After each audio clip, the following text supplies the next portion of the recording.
go. Pwede ka bang magpakilala? Ako nga po pala si Alvin Alvarez.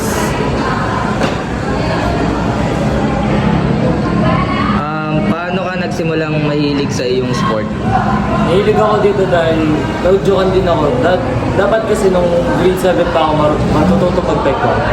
Kaso, tinunod lang akong pumasok sa taekwondo school. Sino ang naging inspirasyon mo para pasukin ang larangan ng sports na ito? Yung isang athlete sa USC, si CJ Nicholas Tatay. Anong edad ka nagsimulang maglaro ng seryoso? Ngayon lang ako natuto mga 15 years old na ako. Ano ang typical na araw mo bilang isang atleta? Sa umaga kasi nagtitraining kami, tapos sa hapon papasok ng school. Tapos pagka-uwi gagawa ng assignments. Paano mo hinahanda ang iyong katawan at isipan bago ang isang laro o kompetisyon? Naghahanda ako to sa matinding training tsaka yung pag-iisip na hindi mo dapat isipin yung pagkakaya.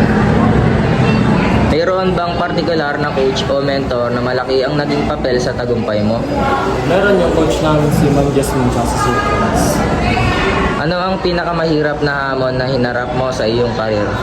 Paano mo ito nalampasan?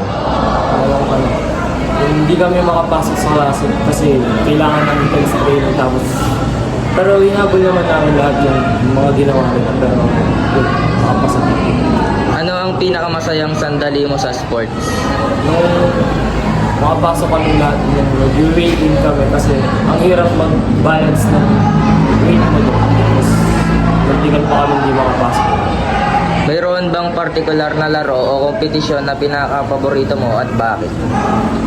Yung mga sparring namin tsaka yung lumaro ako na bukas. Last question. Ano ang nagtutulak sa iyo para magpatuloy, lalo na kapag mahirap ang sitwasyon?